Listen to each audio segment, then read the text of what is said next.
to be talking to Miles Hunt from the Wonder Stuff on the bass sessions. Miles, welcome to Stourbridge. Hey, and, it's good to be back. bass.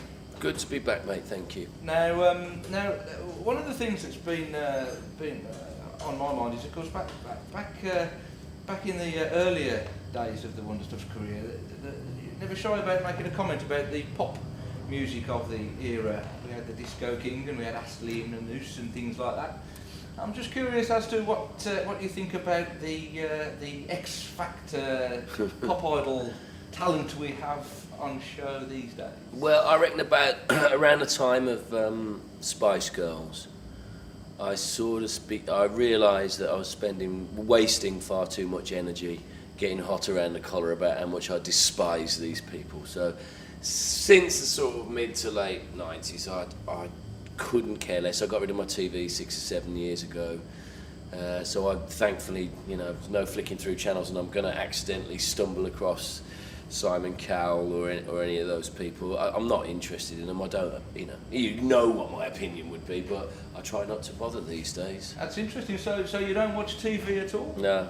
And what about the sort of media coverage that it attracts in other forms of media, the celebrity culture that we have?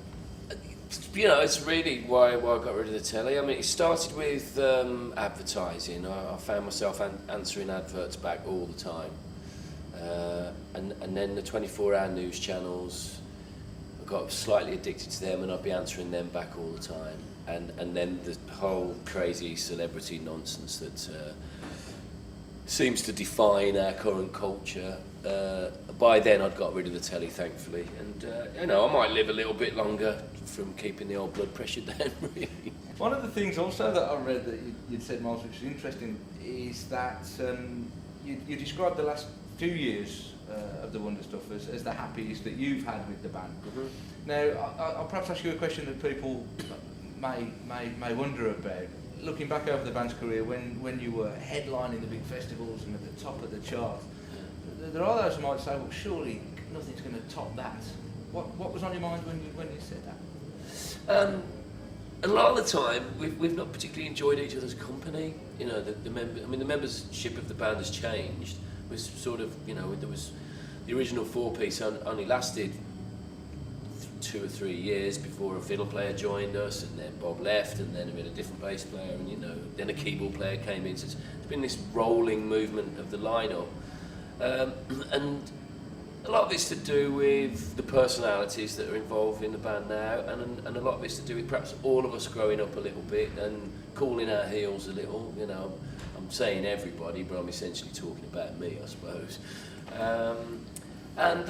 That stuff, some people join bands because they want to be on top of the pops and they want to headline things like Reading and Glastonbury. I didn't. I joined a band because I was useless at everything else. But being the biggest band in the world was never really an interest to me. I just wanted to be a good band.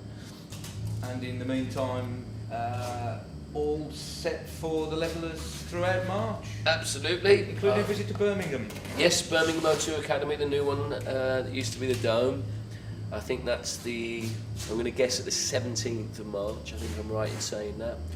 But it'll be a good tour, we're all chuffed to bits that we'll be off stage at 9 o'clock and doubtlessly hitting the bar by 5 past. Small sherry, perhaps, before bedtime. 1 or 2, yeah. Well, look forward to seeing you perhaps at one of those shows, Miles. All right, man, great to see you. That's great. Thanks ever so much for talking to us. Cheers, Martin. Thank you very much.